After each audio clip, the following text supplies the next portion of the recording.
Do you have one, John? Thanks. Anybody else?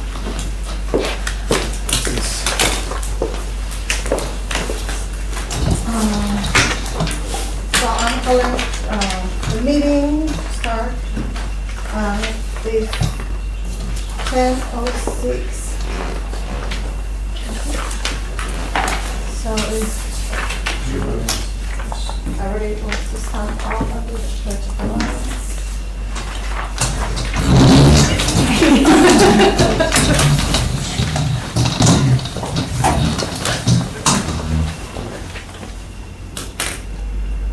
I pledge allegiance to the flag of the United States of America and to the republic for which it stands, one nation, under God, indivisible, with liberty and justice for all.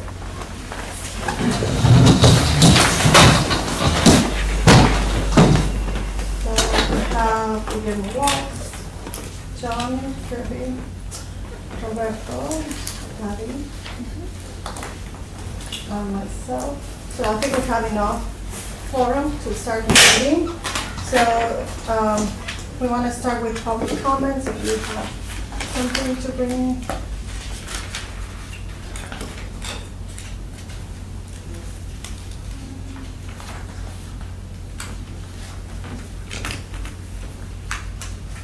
We have an intern, and I don't know if it's my turn. Our intern has been working on a couple of filing information for grants. And there is a question about the, if we are a 503. 501c3. That, exactly. So I don't know if after we talk with Christian. Hi. Hi. How are you? Okay, we can discuss about that, so Yeah. we can apply for different type of grants. And then the other thing is she's been working on is on a more accurate directory. So if you can share your phone number. Just pass. This is Cynthia, correct? Cynthia Zavala. Zavala, yes. We only have emails for everybody, but we need to update the directory.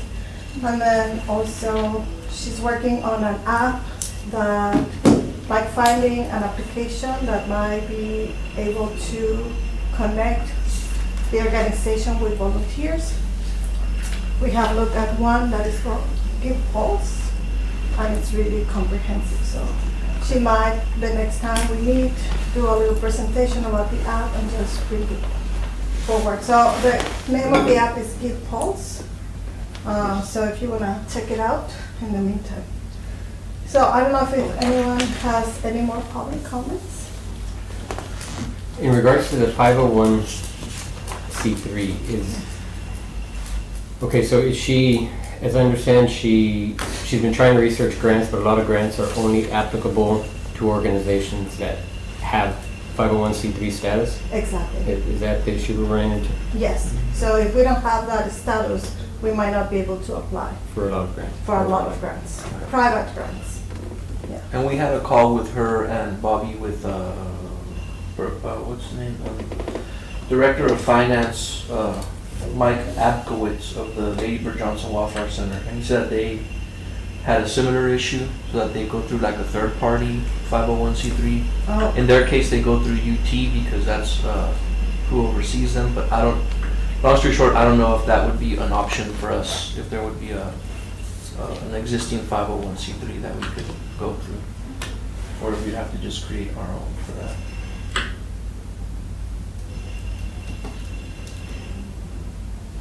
So are we wanting to talk about the item right now, or? Yeah, I think if you could speak to it, we. okay. Okay, so what item is this? So, I mean, we want clarification on the executive. So are we moving to item 11, discussion? You know what, if, I think she brought it up as a public comment, so if you want to, we can get to it when we. Okay, we can. Whatever you feel. Yeah. Well, I mean, it's not, public comment generally is for members of the Right. public, and so we could just do it. You can take them out of order, but just, we can go through the agenda. Let's go through the agenda. Okay. Do you want to do that? Christian is also our Robert's Rules consultant. Well, I don't know about that, but I could try my best.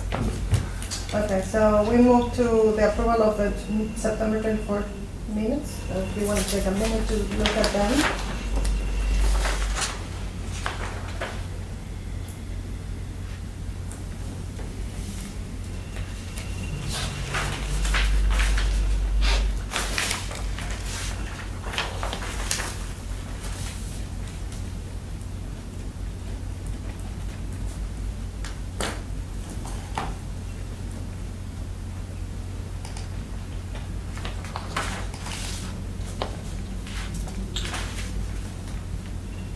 I motion that we approve the minutes. Second. I have a question. Was this the meeting held at the health department? Yes. I was there. Oh, Whoops, you didn't sign in. Maybe. Yeah, okay, I'll oh, fix that. that's true. And also who was absent was Says Marta. Roger Garcia was not there. And since Marta Ramirez is there, I really don't know to what degree she's still going to Sure. participate. So I can follow up with her. I know she doesn't work for the Ag Extension. Jennifer's? I think she's teaching.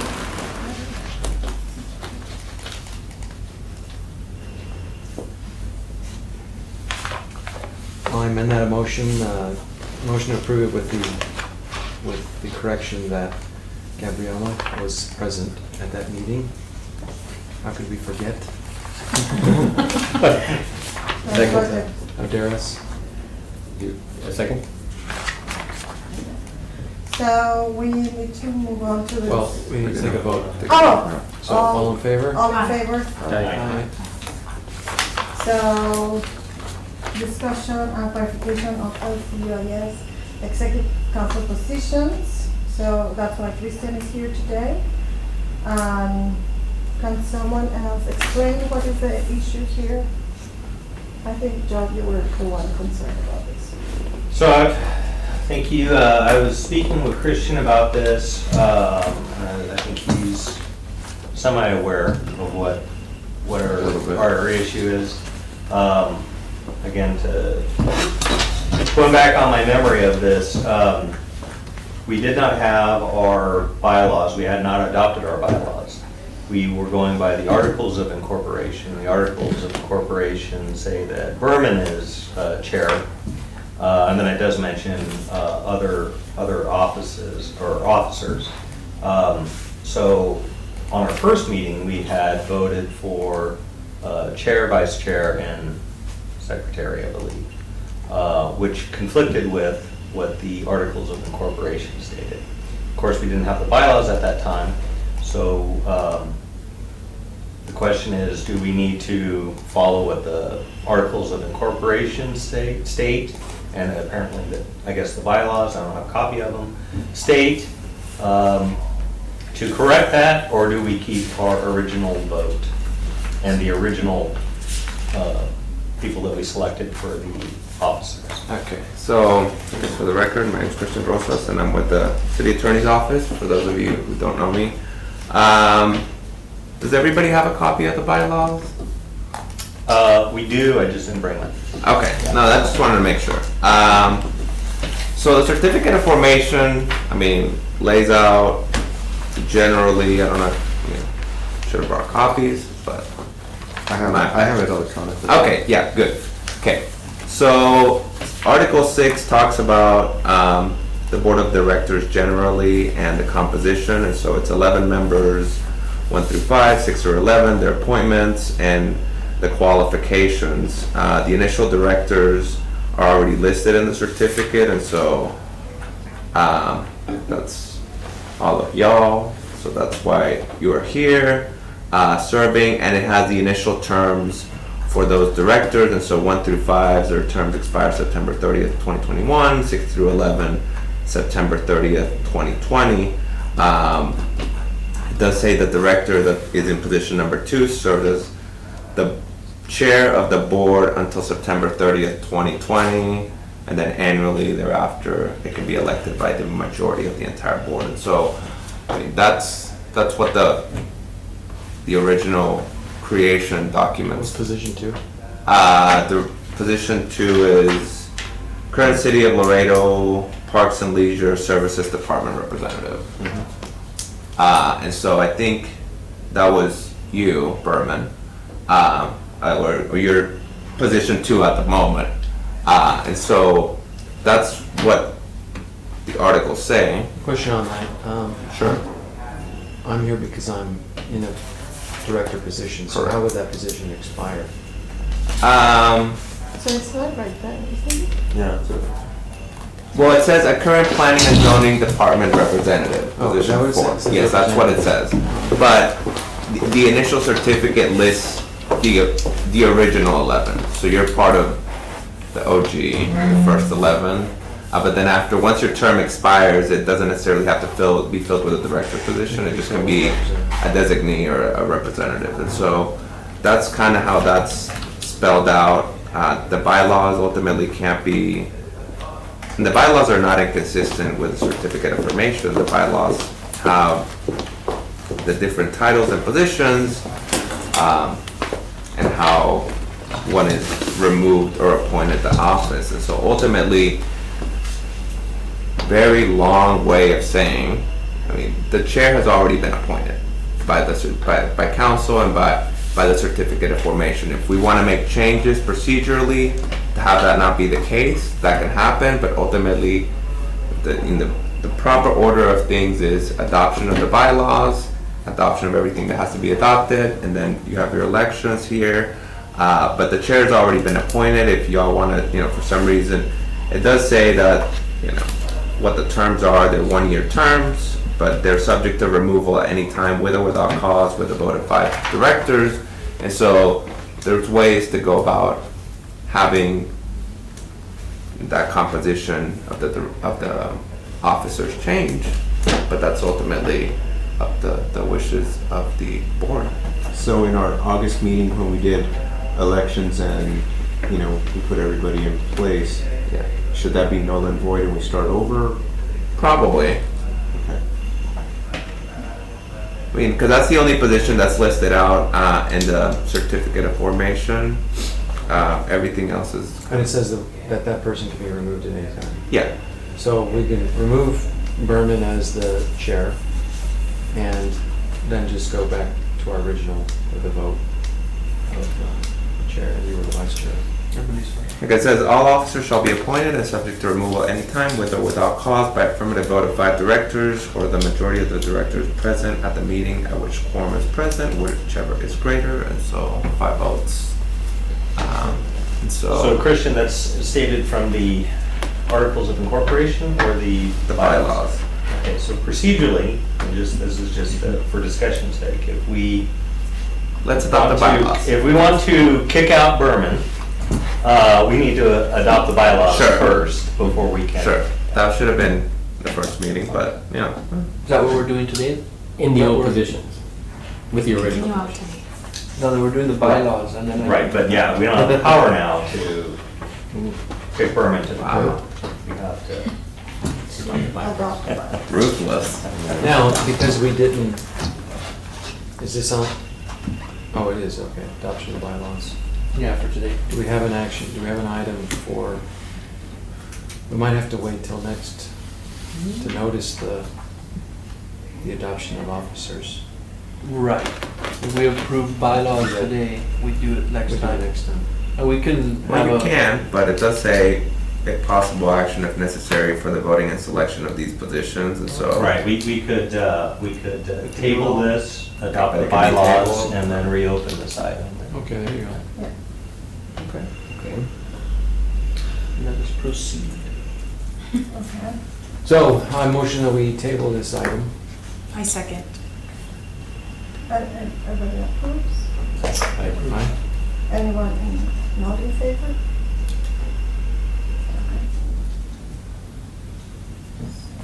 Okay. So we need to move to the adoption of the bylaws. Take that back to Bernie. Back to Can Bernie. anybody make the motion for that? Well, motion to No, adopt we the need bylaws. to adopt the bylaws. Second? I approve. Aye. Aye.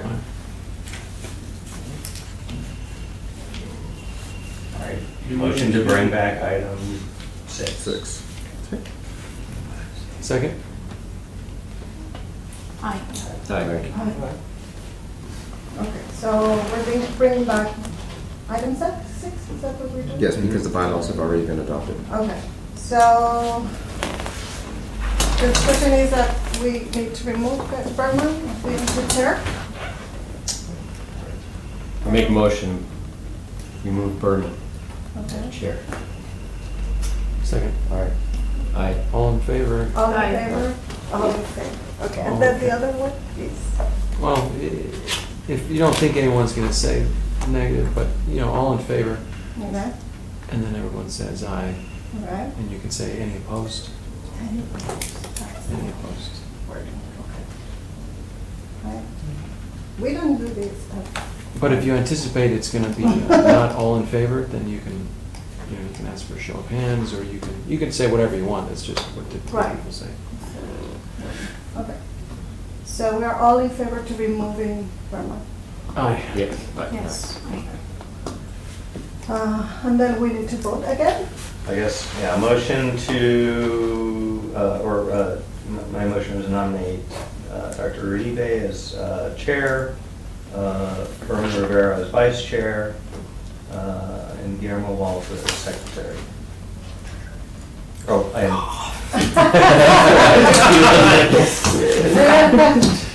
and Ms. Garcia as treasurer, right? Gonzalez. Oh, I'm sorry. Gonzalez. Gonzalez, okay. Is that all the officers?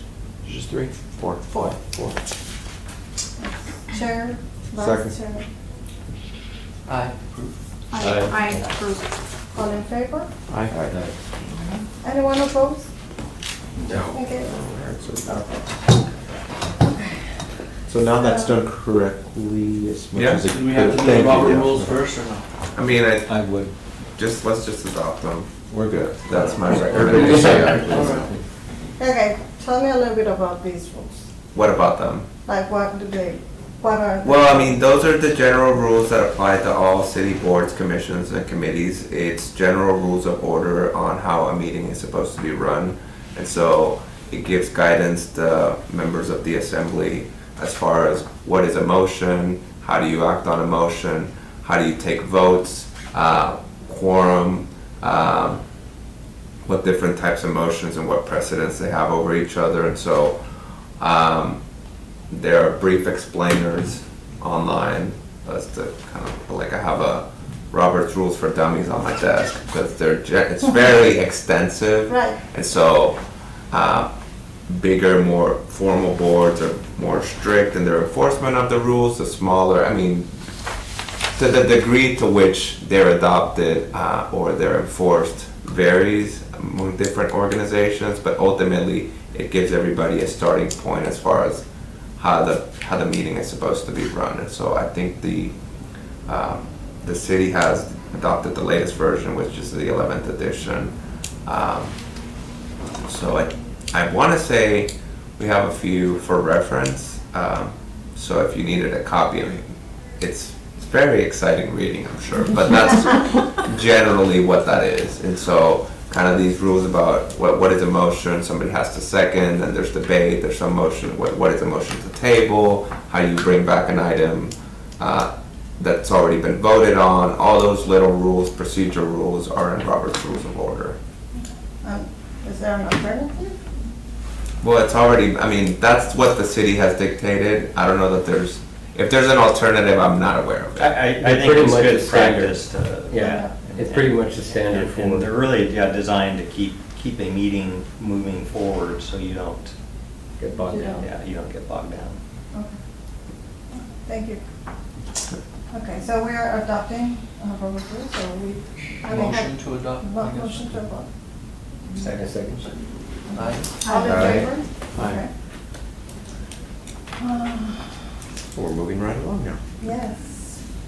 Now, well, just a point on that, not that there's any controversy or maybe ever will be with the Laredo Center for Urban Agriculture and Sustainability.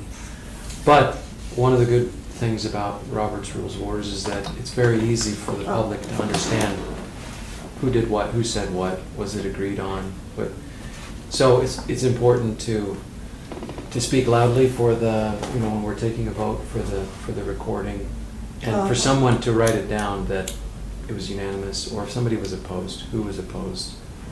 And so that's why someone will motion it, someone will second it. You can ask if there's any discussion on that, Okay.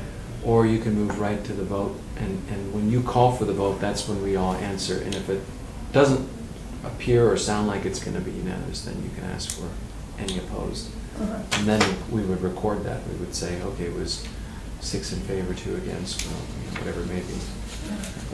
And then, not that it ever will be an issue, but then the public can understand, okay, What happened? yeah, because there's some amount of resources that this board is making decisions over, and the public will want to know, how's that money spent? How are those resources spent?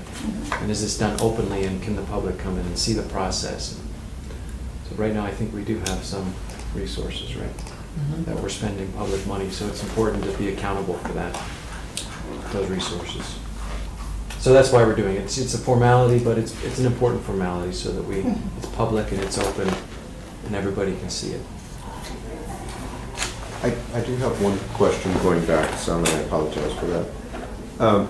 Looking at the certificate of incorporation, it lists the 11 directors, correct? So director number 8 is Marta Ramirez. Okay. But you were saying that she's no longer with The Ag Extension. the Ag Extension. So would she be replaced with somebody from Ag Extension?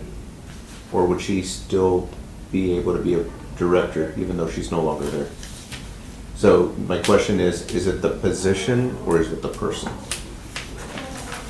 And I guess that's one of those fun questions that the board gets to decide, because it's not really particularly spelled out. I mean, it does lay out the general qualifications of the person that's supposed to be in the position, but it also already names them.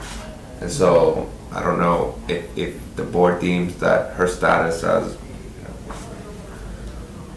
In 6.01. But what is the position number? Number 8. Number 8. Well, but I mean, position 8 is like, it could include a local urban agriculture and sustainability advocate, which is pretty much anybody that's into fruit and vegetables. So, I think it's I think it's broad, and I think that's more because they did want kind of citizen participation and maybe non-expert participation. I think that is broad enough to include the person that's already in the position, but that is ultimately just like anybody can be removed. Yeah. Okay. Maybe by next meeting, we can bring up something like that, some kind of action on whether, I'll get in touch with her, see if she wants to remain, or if we just want to work with somebody else. Sounds good. Okay, so, Number 9? item number 9. So the question is it possible that the discussion and possible action for the posting of possible openings but not limited to executive director, volunteer coordinator, etc. And is it possible for these to be City of Laredo employees? That was a question that we had. Are they going to be City of Laredo employees, or are they going to be like just, Well, they're not City of Laredo employees. okay, I think ultimately if the board hires them, the board hires them. So I think different local government corporations do things differently, but generally it's an understanding that it is a quasi-governmental entity and that the city has some control and oversight over it, but it's still its own separate legal entity for purposes of everything else that has to do with being an entity. And so when the board hires somebody, they're not a City of Laredo employee, they're an employee of the Laredo Center for Urban Agriculture and Sustainability. You are the employer, you are the one that's responsible for all the responsibilities associated with being an employer in this relationship. Do you know another employee in that situation? Is Rosie at the Laredo Center for the Arts? Is she a city employee, or is she an employee of That I don't know. you know, I don't know. Is that an LGC or is that a nonprofit? I'm not sure. But it'd be nice to see how somebody else is doing it. Yeah, I know KLB as a 501c3 has city employees, right? Like who the. Oh, I'm sorry, who? Keep Laredo Beautiful. As The a executive director 501c3 is a and- city employee, yeah. Of what? Keep Laredo Beautiful.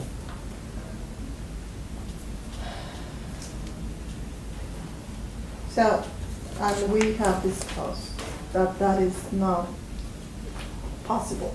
well, it's not that it's not, I'm not saying that a City of Laredo employee cannot be an employee of the Laredo Center for Urban Agriculture and Sustainability. What I'm saying is, by being an employee of the Laredo Center for Urban Agriculture and Sustainability, you're not automatically a City of Laredo employee.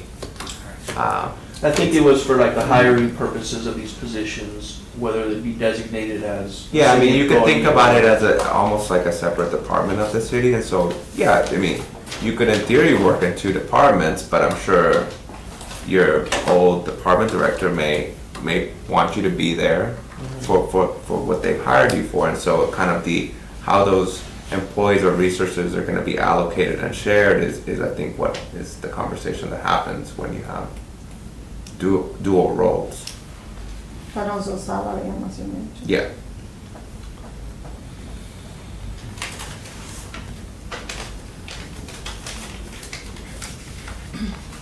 So it's a possibility, but we need to explore more. Yes.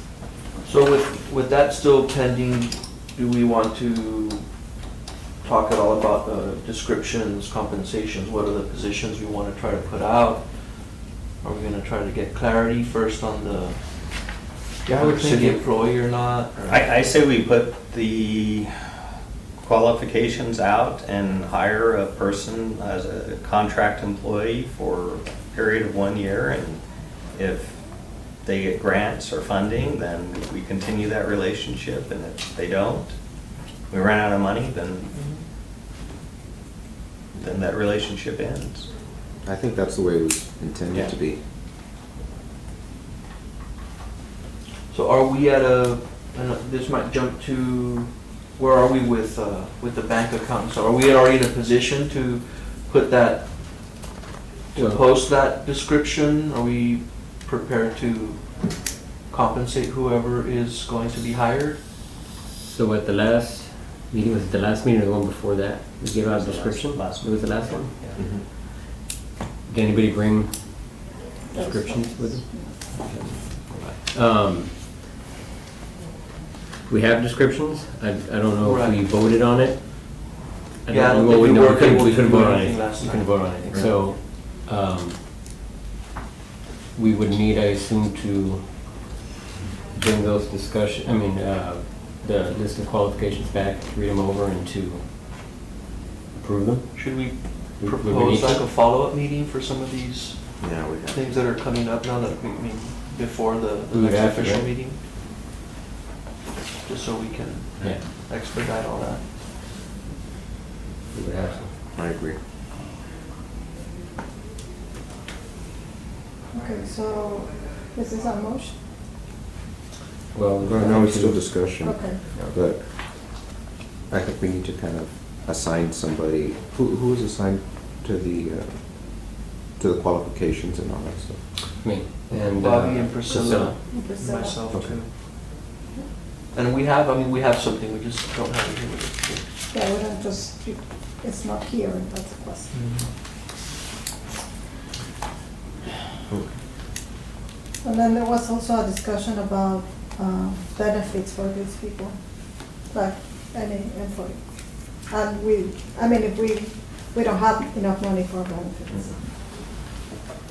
Well, that's not necessarily the case. we'd have to It explore. would, we have a budget amount that we want to pay a person. Okay. Now, if they want benefits, you just lower the amount that they would receive, because it's still the same budget amount. Okay. Yeah.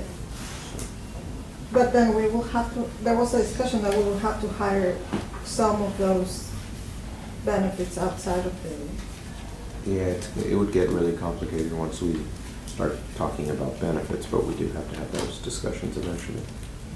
But what John said, just a straight out contract is probably the easiest and fastest way to get somebody on board.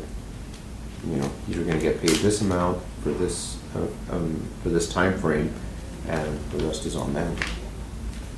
That's the fastest and easiest. I mean, I'm kind of hoping that there's somebody out there that's got experience and is willing to take the job, and their spouse has got health insurance and they're covered under that, and so we don't even have to get into that mess. Would that be listed as a qualification?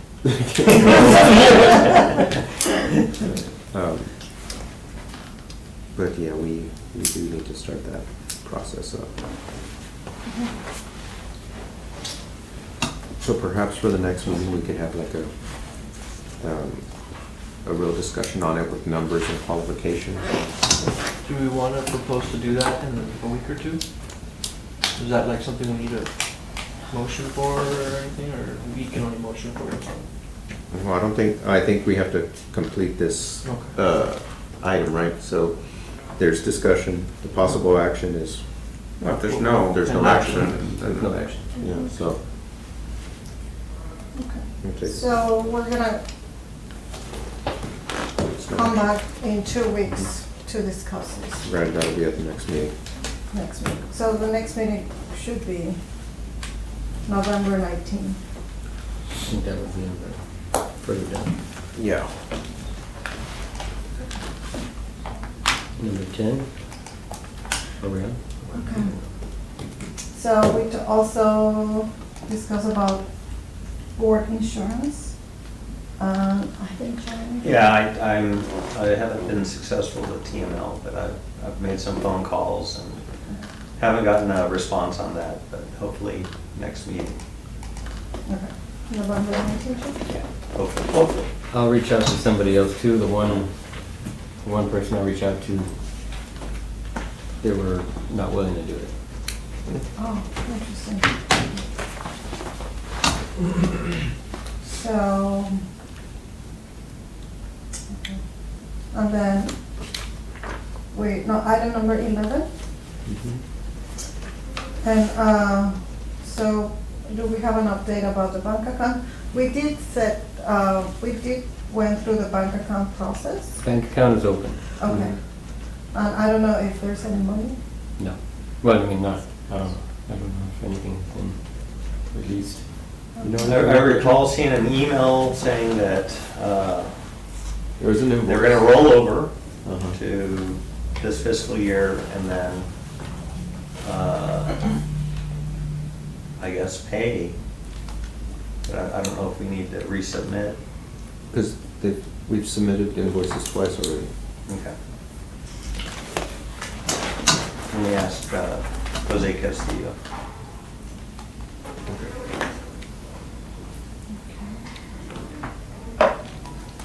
And then the lease agreement for Canseco property.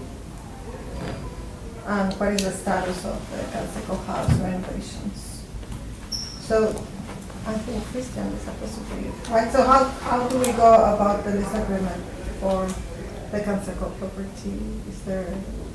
So, I'm sorry, is that something we approach with the councilman, or where do we start that? well, I mean, it's ultimately city property, so where the discussion starts, it can be with management, it can be with your respective council members, ultimately.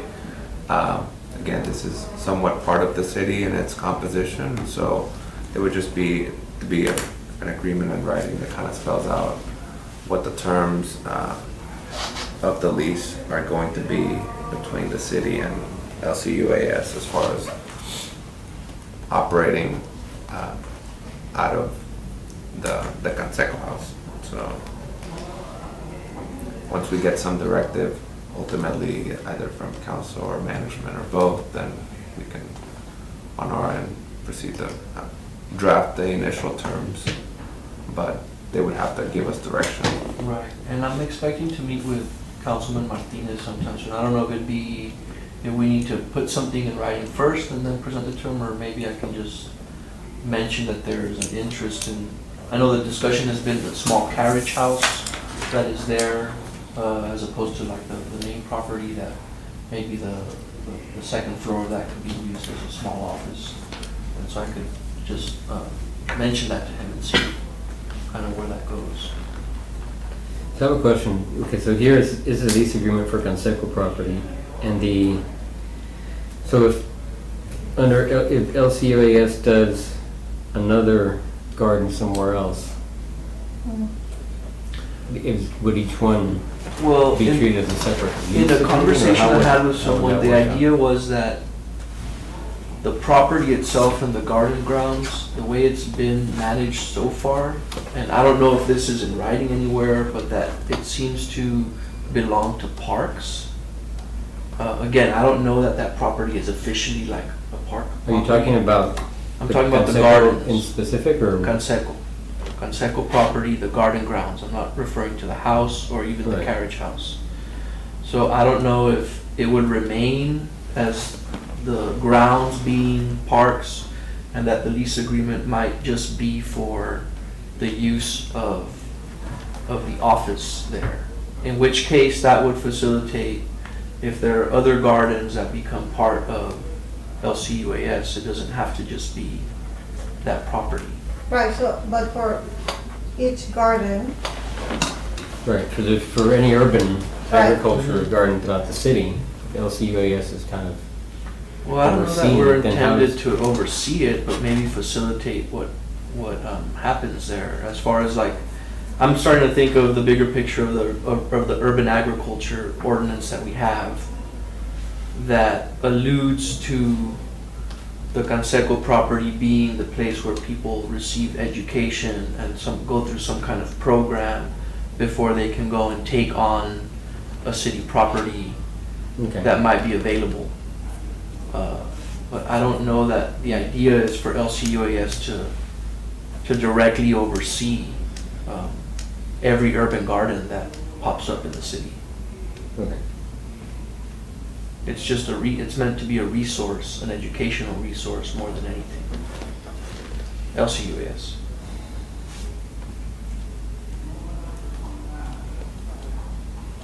Okay.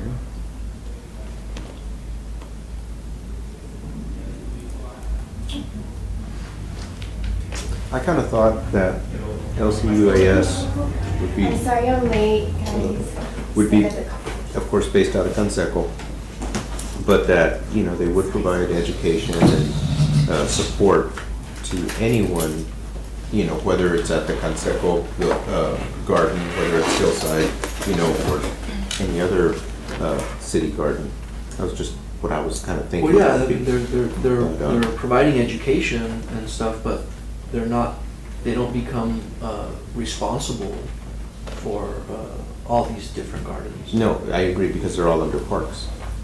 Some of them are, yeah. I mean, some of them, it just but depends how and if new gardens come up, it's just gonna depend what Correct. the details and context is for each of those. right, I'm thinking about Tommy U Garden. Mhm. I mean, it's Tommy U property, Cool. Tommy U all. But, I mean, if there's a possibility to collaborate with LCUAS, then we will call this person. It's also And ask kind of for- like the other discussion Training. point that we have here, where LISD had approached us in terms of playing a role in a grant that they received, a farm to school grant. And they have about $8,000 or $9,000 for education of gardening to their teachers as they engage their program. Well, the idea is that they can always go to one of these gardens, in this case, Conseco is the primary one, that they can go and learn there, and they can actually pay for those lessons.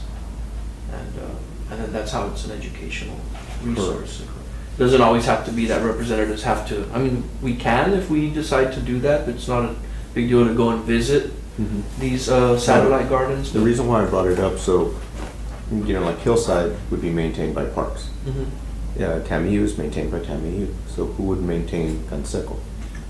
Currently, that's parks. Right, but in the future, It's our parks property. that's what I was. It's parks property, and LCUAS is just housed there. It's So- not that, Correct, that's what I was alluding to, so basically the executive director would be in the building, you know, doing the grant writing, and parks employees would be working? Parks employees, the On way the it's grounds. structured right now is they do the general maintenance of the entire property. Mhm. Part of the LCUAS hiring of, say, a volunteer coordinator is to have volunteers manage the gardens and the gardening activities. It's not meant to be done by city personnel. And for that to spread throughout the Right, city. and that's what I think somewhere here, we had a call with the Wildflower Center, and that's exactly the way they described how they manage their grounds as well. Okay. They have a couple people hired, obviously their budget and they're part of UT and they have resources that we don't have, but the main idea is that they hire a volunteer coordinator, and that person is responsible for, I think they have 800 volunteers on a list, and they're the ones that come in and maintain everything that's part of the garden. Okay. In Canseco, we have frames around our garden, so everything within those frames are volunteers, and the mow and blow and just clean up of the site, that's city employees. Okay. Sounds reasonable.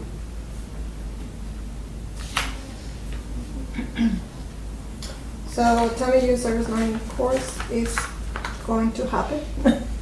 So we're gonna have volunteers every weekend for 2 hours. I think it's 100 students. So It's great. yeah. So I mean, at some point, I don't know how many will be every weekend. So I think the students have to complete, I don't know if it's 10 or 20 hours per semester. Okay. So all the students are gonna be. And on that point, I think at our next monthly meeting, it doesn't have to be the one coming up that we're doing on the 19th, but maybe that meeting or latest the following, actually have Ms. Skaggs talk to us about that in detail. Sure. I received a call yesterday from a woman. Her name is Rosie, I believe Sanchez, if I'm not mistaken. She is a teacher over at UISD. She is the AP Human Geography teacher. And they're doing an agriculture, I guess they're wanting to learn more about urban agriculture and how that works. So they're going to be visiting our market on November 16th. But I did mention to her Canseco Garden. She has about 60 students that would be interested in participating, and we didn't go into details of how they would participate or anything like that, but there's just a group there that's interested in participating at the garden. I don't know how much, I don't know to what extent, but should I get her in contact with you, or who should I? I think we can do that for starters. Yeah. But again, that's where like later, Yeah. if we have a volunteer coordinator, That we would- can create programs around like.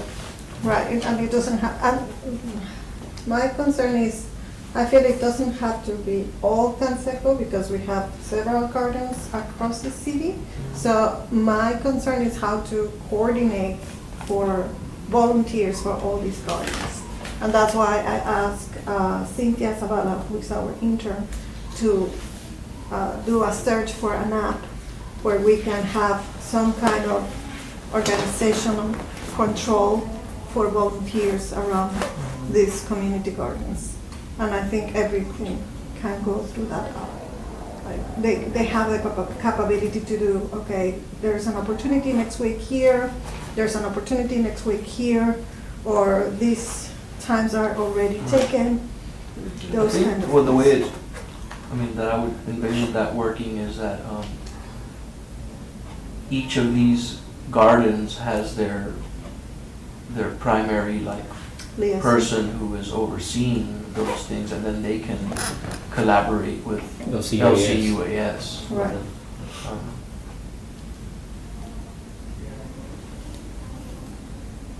And we are trialing an app right now for the way we coordinate volunteers at Canseco. We've been using it for 2-3 weeks now, and it's been a big difference. We had been using WhatsApp. Mhm. I think there were just inherent issues with that, people chiming in too often, losing kind of important information Right. because of the thread was growing. And but I think this app is it's called Band Band. app. and you can create, like if we create an event on it, you can attach a poll to it to see who's gonna show up. You can also like RSVP for bigger events. All of these polls and stuff are, Yeah, something You can- that helps the coordination is Mhm. great to do. Yeah.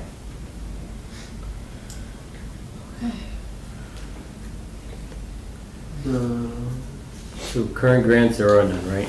And we need to see what, Yes, so we need 1C3. 4 grants. So what would be the next step to investigate how we would do that? Is there, so do you know, obviously LGC is not a 501c3, so if. Not automatically, no, Okay. but I mean, I can apply for 501 Oh, it can? status. Yeah, sure. Oh, So that's what we would do if, because most grants that we've seen ask for that status of Yeah. 501c3. I mean, it's just a federal tax status, and so ultimately you would have to fill out the paperwork. And so long as you satisfy the federal guidelines to get the C3 status. wait a minute. What was the reason for having canceled, because we did have a 501c3 status, and then I No. remember Regina said No, I we had mean- to cancel it so that we could do the LGC. No, we had originally registered a nonprofit corporation in the state of Texas, but 501c3 status you get from the IRS. Oh, okay. So So we had the never- entity that we had created had not gone through that process yet, and so ultimately, either it's C3, C4, depending on what this organization qualifies for, it's that tax status that allows you then to pursue grant opportunities. I mean, just like the city is not a 501c3 organization per se, but it's a nonprofit organization that most like granting entities recognize is eligible for funding, but depending on the granting entity, they may be more or less inclined to do Is that a time-consuming process to? I don't get a think so. 501c3? I think it's just fill out a form online. Should we put that on for the 19th? I can look into it. If we want? I mean, if I recall on KLB, we were, I think it took a year after If our it- first filing. If it takes a while, is it possible, and I'm just basing this off the conversation we had with the Lady Bird Johnson Yeah. Wildflower Center. Is it possible to use an existing 501c3 within the city to apply for grants? I for would that? suggest that, well, I don't think we can, but what I would suggest is if there are grants that are restricting to 501c, many. they're doing it because they don't want for-profit organizations to apply. Now, clearly, we're not a for-profit I organization. agree. And I think if we still applied, I think they would consider us. Now, there may be some organization that is so restrictive in how they're dealing out the grant that they wouldn't consider us because we don't fit we don't check a certain box. But I think most of the grant applications would acknowledge, oh, okay, it's not a 501c, but it's not for profit. It's But they require the number.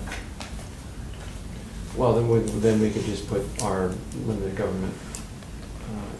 Yeah, Local government. I mean, on the corporation grants that I've status. seen, I maybe I've seen a few that say 501c3 only, but yeah, I agree with you. I think the gist of that is they want a nonprofit applying for it. So yes, let's move forward with the application process for our 501c, but let's not wait to apply for grants because I think we're still very competitive. We're what they want, a nonprofit. Correct. So Do you know, they did do, I have here a draft application for the 501c3. I don't know how long ago this was. Did you know if they ever, Well, again, I know through Think Regina about it. that we had something, I guess it's not, maybe we didn't get the tax ID or whatever, Yeah. but I know that we had some kind of either application or process or something that got canceled so that we could do the LGC. I don't know if you remember, if you know the details of it. I don't know the details of it. There's ways to check that though. Through the Secretary of State and the Comptroller's Office, you type in the organization's tax ID or whatever we have now, federal ID, and it'll tell you what status this organization holds at the moment. That way we can know. And in most cases, it'll tell you if something was filed, you can get a copy of whatever was filed. Most of that is public record. Yeah, and if we need a tax ID, we can just use the cities, when applying, if they. That's what I Have to have a was number there. wondering about. Form 1023 easy. Streamlined application. For recognition of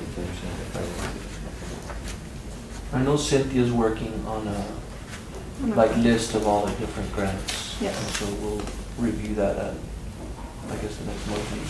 We also have a grants, what's his title, John? A grants officer or grants? Through the economic. no, Grant coordinator. A grant coordinator, and he's asking everybody if you need any help, let him know. So that's through the Economic Development Department. What's his name? I Grant don't recall his coordinator? name, but if you contact Techlo, the Economic Development Department, he'll get you in touch with the grant coordinator. Is it Albert? Albert, right? I don't recall. But he's very willing to help any organization that's wants to do research into what grants are available or actually applying for the grants. Oh, that's great. Yeah, so he's there to help. Awesome. That's awesome.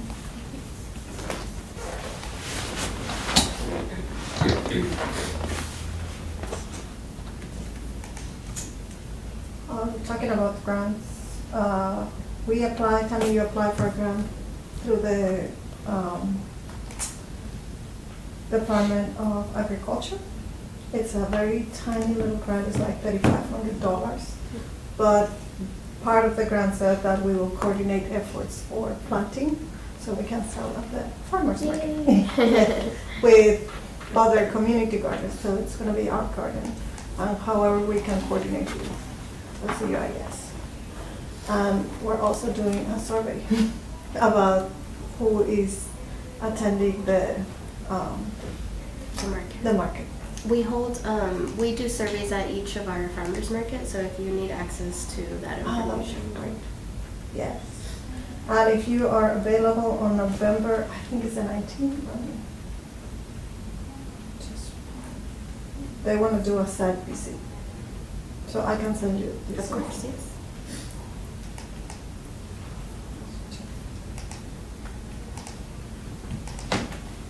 It's not a big grant, but it's better than nothing. I think it's the 21st. Yeah, November 21st. Okay. So, item 12. Discussion with possible action for the formation of subcommittees based on LCIS presentation categories. I mean, we have a document where it talks about the different goals for the LCIS. So we got the formation of the subcommittees based on those goals. But I don't think we have time right now, so I will suggest that we hold this discussion until our next monthly meeting. Okay, and update from a recent call with Mike Apkowitz, Director of Finance and Operations. Yeah, and that's what I kind of brought up earlier. He's from the Wildflower Center, and we got on a call with him. And it was just really helpful to see the history of, I guess, when they started in the 80s, and it was an effort by Lady Bird Johnson, and there was kind of a heyday for them then because she would bring all her friends, and they would have big gala events and pay $25,000 per table, and so they were raising a lot of money, and that's how they got established. But over the years, They died. they kind of fluctuated a little. Yeah, these donors passed away, and long story short, UT took over the Wildflower Center as part of their landscape architecture program. They do consulting, etc. But it was just interesting to see the ways that they bring in money now with events. They have annual plant sales that brings in a good amount of money too. where they propagate a lot of their native plants and stuff, which could be something to consider for LCUAS and the native plant pollinator garden.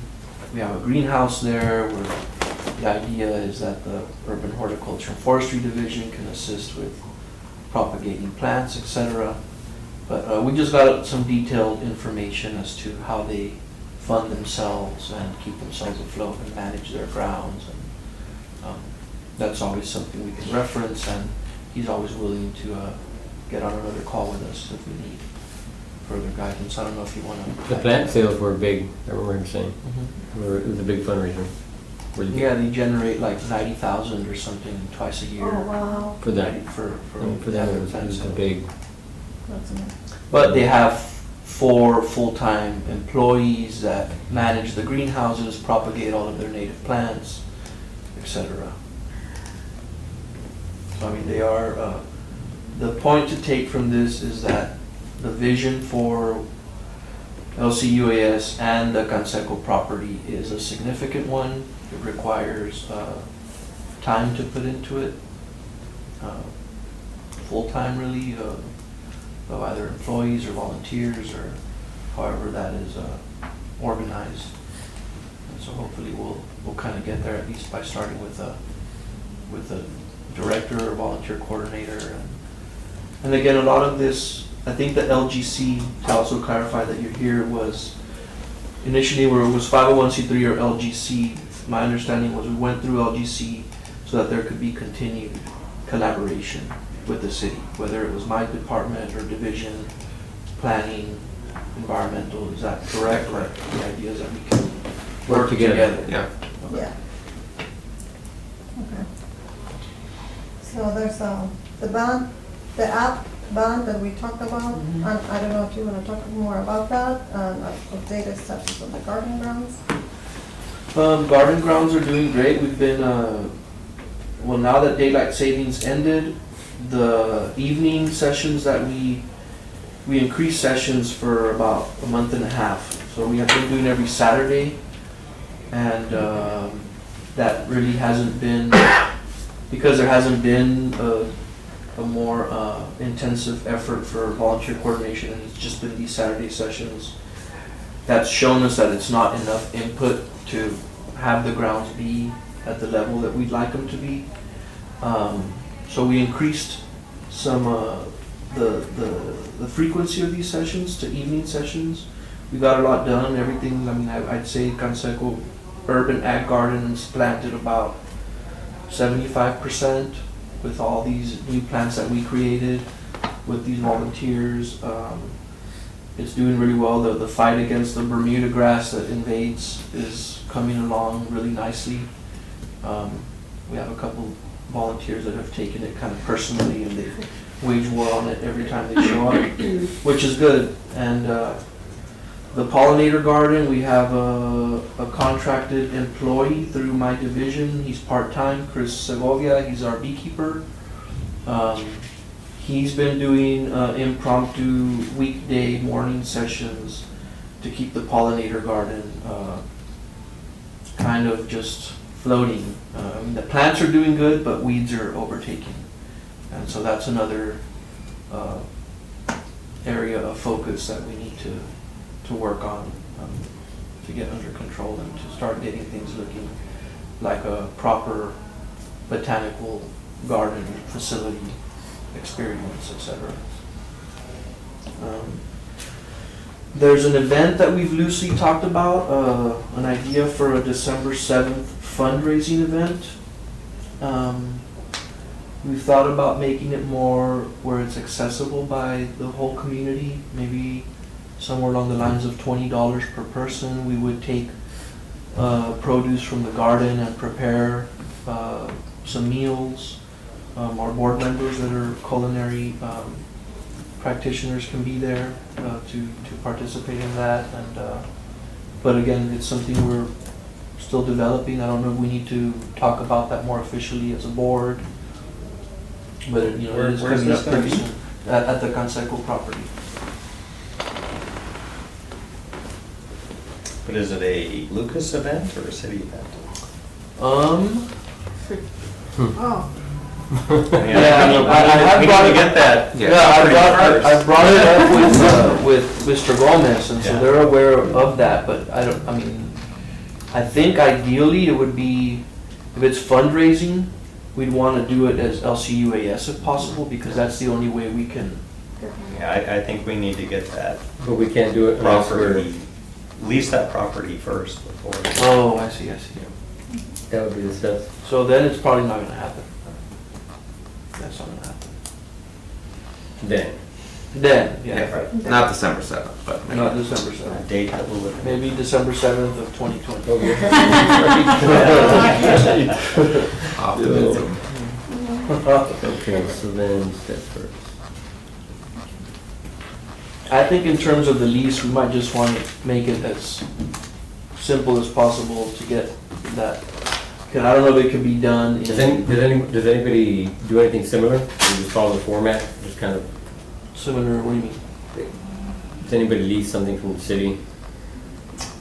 I know right now there's The one in progress or process with the Soda Center, the South Laredo Nature Center that Risk is trying to lease from the city, but that's been going on for like 2 years. What's Yeah, what's maybe the- something a little bit faster. What's the concern? On use of that building? Well, it wouldn't be the grounds. it wouldn't be the Use of building. the grounds? I mean, we're gonna have some sort of an agreement. Main Street is a Well, what? yeah, like we're, Main Street uses the park. yeah, for the so like for farm. Jambuzi and for the farmer's market, we just have an agreement between Okay. So the we don't city. need a lease. Well, we Yeah. did for Jambuzi because this is the first year that we did it on an actual city property. We went before city council, we asked them for permission to use those grounds for that day. And then they said yes, and then we signed an agreement with them. And what about the market?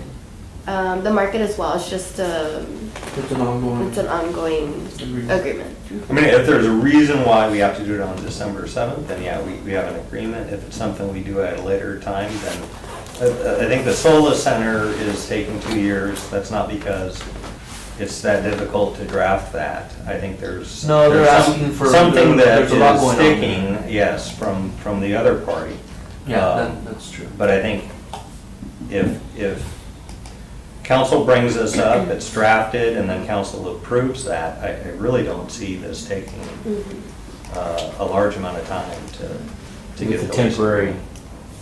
Yeah, now, and again, if there's a reason why it's December 7th, then we just Well, go we the just route thought about that, of an agreement. one, because but- we should have quite a bit, or some stuff starting to come in for harvest and the holiday and end of year, trying to just, there is a sense of urgency to start doing something for LCUAS beyond just, what we're doing now, and trying to Well, start bringing in. if you talk to the councilman, I think 2 birds. Yeah. You can kill 2 birds with 1 stone. I think the easiest way to get this is if you speak to him, if you could put an item on the agenda for next council meeting, and then I can get the ball rolling. And by 2 birds, you mean one, open the door for the lease agreement and also temporary. Sure. Use for that. Okay. Do you have a copy of that agreement you used? I can send it to the group. Yeah. That'd be good. Alrighty. So, We do, however, have to show them our insurance. That is a thing. Exactly. So if we don't have, I know that that's for sure because the city will not allow us, yeah, without any type of, just, so you know. Well, as a local government corporation, we're not covered under. No. I don't think we're covered Activities? under the city's policy. I mean, we'd have to check with TML, but I don't think. And that was my question to TML as well, yeah. Which I haven't got an answer. You haven't got an answer. I would thought we would be, but. is that in theory, it's an independent entity, Yeah. right? That's the whole thing. Yeah. Like, you're part of the city for using appropriation of funds, but as a functioning entity, you're independent. That's what I read about this type of Yeah. corporation. Right. Like the Laredo Housing Corporation, right? Yep, it's a public purpose, so governments can transfer funds to them, but it is still a separate entity. Okay, so we have some agreement for next meeting? No? Okay, so I think we need to adjourn this meeting because it's already 11:11, so.